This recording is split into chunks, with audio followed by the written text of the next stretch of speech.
Hello नमस्कार, जय हिंद, वंदे मातरम। आप देख रहे हैं जियो न्यूज और हम आपके लिए लेकर आए हैं देश दुनिया की, आपके राज्य शहर की सिलेक्टेड काम की फटाफट बड़ी खबरें। लेकिन उससे पहले यदि आपने हमारे चैनल को सब्सक्राइब नहीं किया है तो चैनल को सब्सक्राइब करके बेल नोटिफिकेशन ऑन करें और इस वीडियो को ज्यादा से ज्यादा लाइक और शेयर करें। बड़ी खबरें देखने से पहले आपके लिए आज का सवाल, भारत का वो कौन सा राज्य है जिसे मसालों का बगीचा कहा जाता है? Option A Karnataka, option B Kerala, option C Tamil Nadu और ऑप्शन डी असम। इस सवाल का जवाब हमें कमेंट करें और आप किस राज्य और शहर की ज्यादा खबरें देखना चाहते हैं हमें कमेंट करके बताएं ताकि हम आपके राज्य शहर की ज्यादा खबरें दिखा सकें। चलिए अब देखते हैं आज की फटाफट बड़ी खबरें। राम मंदिर में टिन्नू यादव के पास दान पत्रों की चाबियां मिली। चढ़ावा चोरी के आरोपों से घिरे चंपत राय ध्वजारोहण मंच पर पहुंचे, भाषण दिया। अयोध्या राम मंदिर में चढ़ावा चोरी मामले में आरोपों से घिरे ट्रस्ट महासचिव चंपत राय मंगलवार शाम शेषावतार मंदिर के ध्वजारोहण कार्यक्रम में शामिल हुए। ये मंदिर श्री राम जन्मभूमि पर बना है और चंपत राय ने कार्यक्रम का संचालन किया। हालांकि चढ़ावा चोरी पर कोई बयान नहीं दिया है। स्पेशल इन्वेस्टिगेशन टीम एसआईटी ने जांच रिपोर्ट में चंपत राय, ट्रस्टी डॉक्टर अनिल मिश्रा और निर्माण प्रभारी गोपाल राव समेत 17 लोगों को आरोपी माना गया और इनके खिलाफ एफआईआर होना लगभग तय माना जा रहा है। सूत्रों से ये जानकारी मिली है। जांच के दौरान एसआईटी टीम को दान पात्रों की चाबियां राम शंकर यादव उर्फ टिन्नू के पास मिली हैं। एसआईटी ने ऐसे करीब 150 सेवादारों और कर्मचारियों को चिन्हित किया है जिनकी आर्थिक स्थिति में 22 जनवरी 2024 को रामलला की प्राण प्रतिष्ठा के बाद बदलाव आया है। इनमें चंपत राय के करीबी माने जाने वाले फूलकांत मिश्रा भी शामिल हैं। उनके पास 3 लग्जरी कारें हैं जिनकी कुल कीमत 25 लाख है। नीरव मोदी को बैंक को 108 करोड़ रुपए चुकाने होंगे। पर्सनल लोन गारंटी मामले में लंदन हाईकोर्ट का फैसला, 7 साल से जेल में बंद है।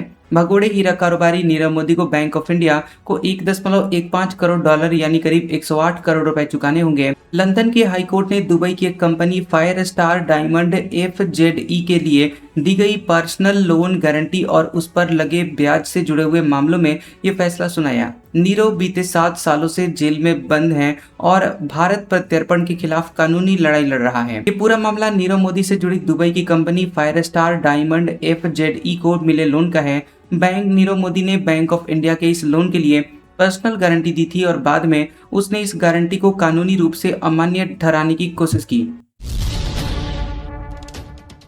स्वामी प्रसाद का विवादित बयान, श्री राम में ताकत नहीं, वो अपने लुटेरों को सजा नहीं दे पाए, आपका भला क्या करेंगे। यूपी के पूर्व कैबिनेट मंत्री स्वामी प्रसाद मौर्य ने विवादित बयान दिया है। गाजीपुर में उन्होंने कहा कि अगर भगवान राम में ताकत होती तो जिस समय लुटेरे ने चोरी की तभी वो भस्म हो जाता, लेकिन उस चोर का बाल भी बांका नहीं हुआ। इतना ही नहीं, पृथ्वी पर पैदा होने वाला छोटा सा बंदर सूर्य भगवान को निकल गया। यही अज्ञानता खत्म करने के लिए हम पढ़ाई करते हैं। भगवान बुद्ध कहते हैं कि कोई भी बात किसी ग्रंथ में लिखी है इसलिए नहीं मानो, पहले उसे अपने दिमाग की कसौटी पर कसो, अगर खरा उतरे तभी मानो। एलन मस्क की नेटवर्थ एक हफ्ते में रिकॉर्ड 33.13 लाख करोड़ रुपए घटी। ये दुनिया के दूसरे सबसे अमीर व्यक्ति की कुल संपत्ति से ज्यादा। स्पेसएक्स का शेयर 16% गिरा। दुनिया के पहले ट्रिलियनियर बनने के कुछ दिनों बाद ही इलॉन मस्क की नेटवर्थ में अब तक की रिकॉर्ड गिरावट देखने को मिली है। उनकी रॉकेट कंपनी स्पेसएक्स के शेयरों में आई 16% की गिरावट की वजह से मस्क की नेटवर्थ सिर्फ एक हफ्ते में तकरीबन $350 बिलियन यानी 33.13 लाख करोड़ रुपए कम हो गई है। फोर्ब्स की रियल टाइम बिलियनियर्स लिस्ट के मुताबिक स्पेसएक्स के शेयरों में आई गिरावट के बाद इलॉन मस्क की संपत्ति $1.45 ट्रिलियन से घटकर अब $1.1 ट्रिलियन यानी 104.15 लाख करोड़ रुपए पर आ गई है।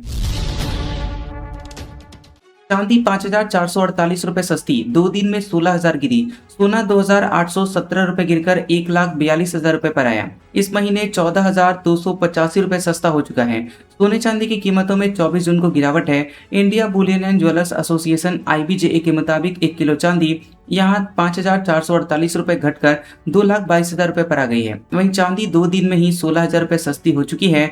वहीं 10 ग्राम 24 कैरेट सोना 2,817 रुपए गिरकर 1,42,000 रुपए पर आ गया है। इससे पहले ये 1,45,000 रुपए पर था और सोने के दाम इस महीने 14,285 रुपए और चांदी के 41,315 रुपए गिरे हैं।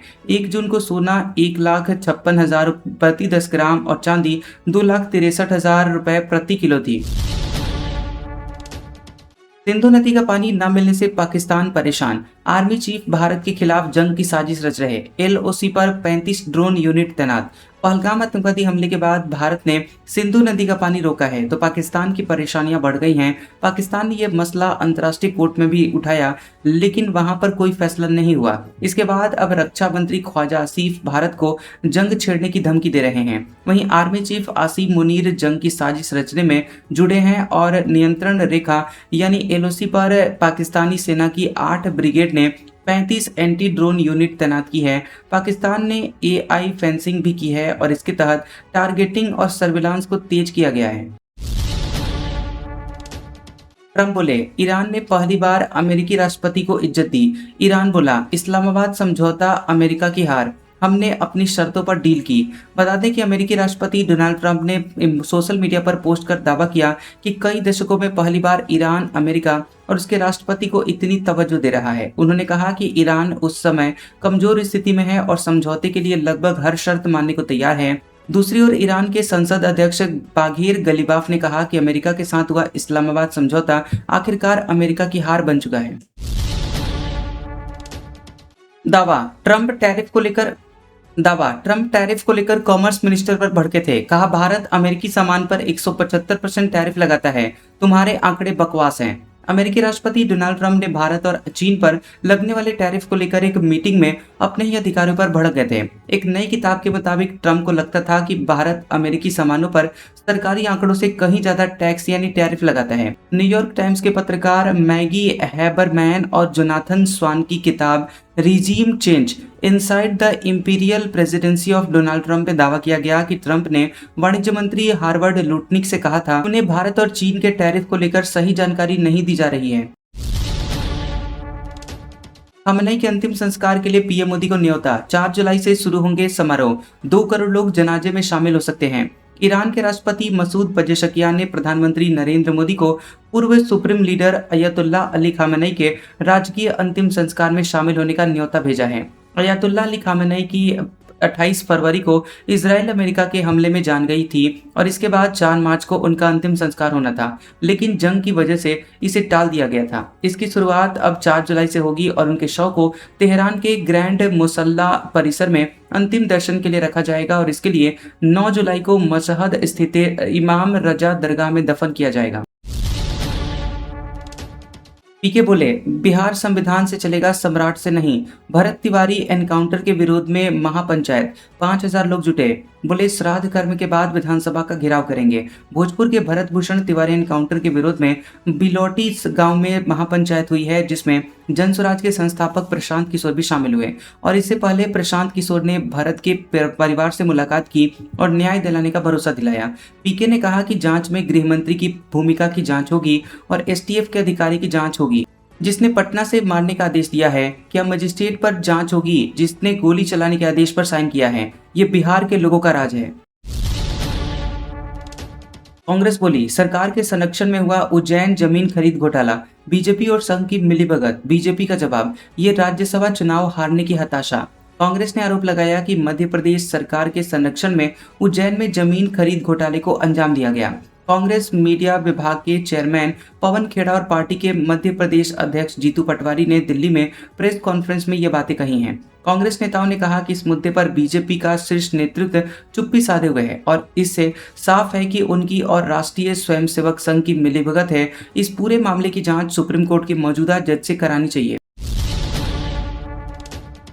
पंजाब सीएम वायरल वीडियो विवाद में 3 नए खुलासे, सीक्रेट मीटिंग की फुटेज, टीपीएसपी के रूम बिल, व्हाट्सएप चैट सामने आई। मान बोले, बीजेपी खुद फंसी। पंजाब के सीएम भगवंत मान से जोड़े जा रहे शराब के छींटे वाले वायरल वीडियो को लेकर नए खुलासे हुए हैं। और गुरुग्राम में फर्जी रिपोर्ट का केस दर्ज कराने वाले फॉरेंसिक एक्सपर्ट ने दावा किया कि पंजाब के बड़े शहरों ने गुरुग्राम के पॉश इलाकों में स्थित 5 स्टार होटल क्राउन प्लाजा में एक सीक्रेट मीटिंग कर फर्जी रिपोर्ट तैयार कराई। मानसून एमपी पहुंचा, 9 दिन लेट एंट्री, 4 दिन में पूरा राज्य कवर करेगा। मुंबई में बारिश से पेड़ उखड़े, कई गाड़ियां दबी। मध्य प्रदेश गुजरात में 9 दिन की देरी से बुधवार को मानसून की एंट्री हुई है। दोनों राज्यों में मानसून आने की सामान्य तारीख 16 जून रखी गई है और मौसम विभाग के मुताबिक मानसून अगले 4 दिनों में पूरे मध्य प्रदेश को कवर कर सकता है और इसी के साथ ही मानसून ने अब देश के 22 राज्यों को कवर कर दिया है और 5 जुलाई तक बाकी राज्यों को कवर कर सकता है। वहीं मंगलवार को मुंबई में 13 दिन की देरी से मानसून की एंट्री हुई थी। इसके बाद से मुंबई में तेज बारिश जारी है। मंगलवार सुबह 8 बजे से बुधवार सुबह 7 बजे तक मलबड़ी फायर स्टेशन में 334 mm और एफ या साउथ वार्ड में 328 mm बारिश हुई है। वहीं मुंबई के अंधेरी सबवे में पानी भर गया, जिससे अस्थायी रूप से इसको बंद कर दिया गया। शिवसेना उद्धव गुट को संसद में ऑफिस खाली करना होगा। टूट के बाद सांसदों की संख्या 5 से कम हुई। 2 सांसद लोकसभा स्पीकर से मिलेंगे। शिवसेना यूबीटी को संसद भवन में अपना मौजूदा ऑफिस खाली करना पड़ सकता है। संसद भवन के नियमों के मुताबिक सिर्फ 5 या उससे ज्यादा सांसदों वाली पार्टी को संसद भवन में ऑफिस मिल सकता है। लोकसभा अध्यक्ष जैसे ही 6 सांसदों के शिंदे गुट में विलय को औपचारिक मान्यता दे देते हैं, यूबीटी के पास सिर्फ 4 सांसद, 3 लोकसभा और 1 राज्यसभा रह जाएंगे। ऐसे में संसद भवन में उन्हें अपना मौजूदा ऑफिस 128A खाली करना पड़ सकता है। आज का सुविचार, दुनिया का कोई भी लक्ष्य मनुष्य के साहस से बड़ा नहीं होता। कैसा लगा ये वीडियो हमें कमेंट सेक्शन में जरूर बताएं। वीडियो पसंद आया हो तो वीडियो को लाइक और शेयर करें और ऐसी इंटरेस्टिंग वीडियोस देखने के लिए हमारे चैनल जियोबी न्यूज को सब्सक्राइब करें और बेल आइकॉन को दबाएं। और हमारे ओल्ड और लेटेस्ट वीडियोस देखने के लिए हमारे प्लेलिस्ट और कम्युनिटी टैब को जरूर चेक करें। तो मिलते हैं अगले वीडियो में, तब तक के लिए आपका शुक्रिया।